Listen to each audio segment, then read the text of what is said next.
My name is Maya. I am 20 years old.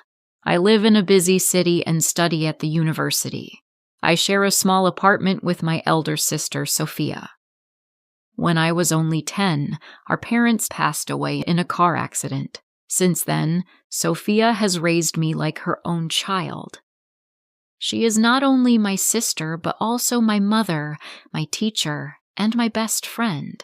She is strong and loving. I respect her deeply because she sacrificed her own dreams to give me a good life. Sophia works as a history professor at the university. She is married to David, who also teaches there.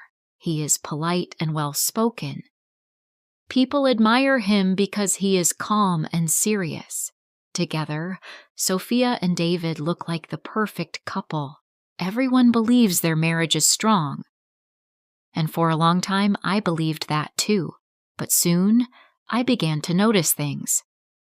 Sometimes when we sat together at the dining table, David's eyes would not be on his food. They would be on me. His gaze made me uncomfortable. I lowered my head quickly, pretending I didn't see. I told myself, maybe I'm imagining it.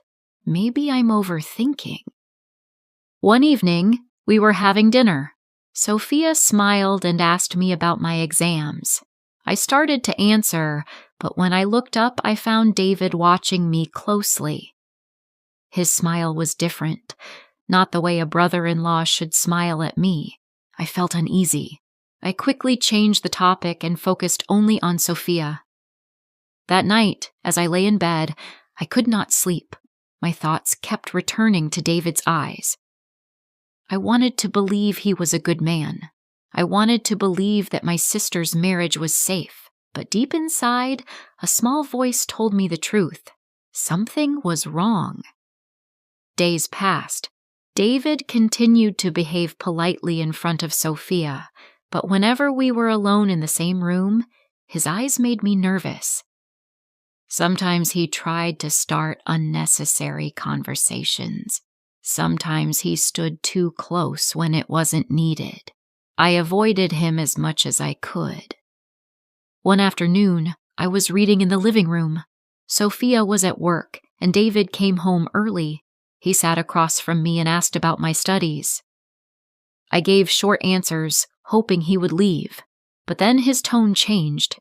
He said softly, "Maya, you are very beautiful. Do you know that?" My heart stopped. I froze in my chair. His words felt heavy, wrong, dangerous. I stood up quickly, pretending I had some work in the kitchen. My hands trembled as I washed the same plate again and again. He walked away as if nothing had happened, but I knew the truth now. That evening, I couldn't eat. Sophia noticed. "Maya, are you sick?" she asked kindly. I forced a smile and said, "No, I'm just tired." But inside my heart was breaking. How could I tell her? She loved David so much. She trusted him completely. For days I kept quiet. I thought, maybe he will stop.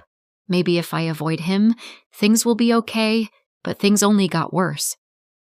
David began to drop small hints when Sophia was not around. His words became bolder, his eyes clearer. I was scared. One evening, I was walking back to my apartment after class. The corridor was quiet. Suddenly, David stepped out from the corner.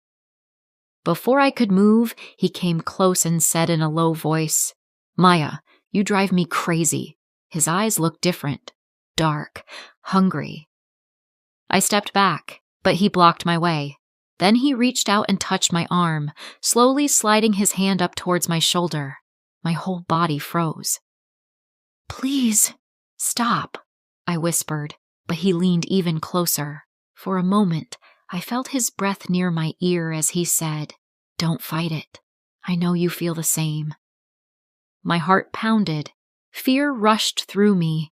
With all my strength, I pushed him away and ran down the stairs, tears blurring my eyes. My hands were shaking so badly I could barely unlock the door when I reached home. I locked myself inside, pressed my back against the door, and cried until my chest hurt. That night, I couldn't sleep.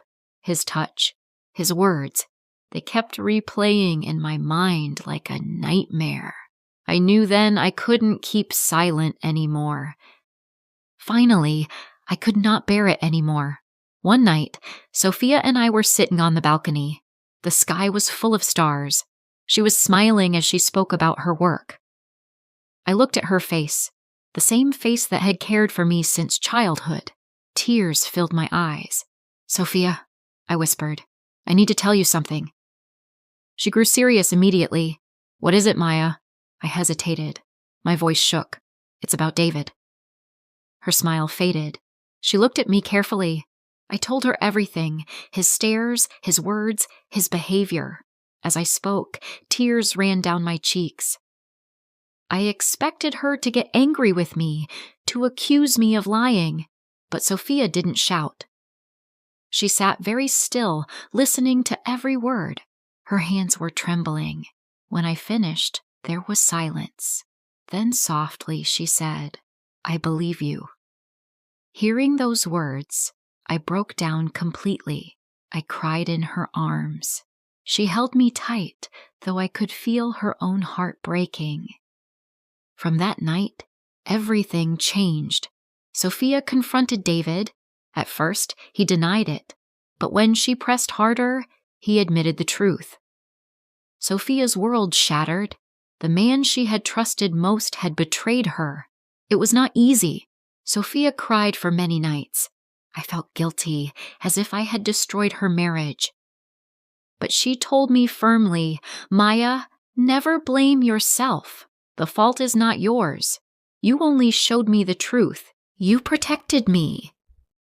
With time, Sophia became stronger. She made a difficult decision and ended her marriage with David. It was painful, but she chose her dignity and peace over a false relationship. Today, years later, we are still together, just the two of us.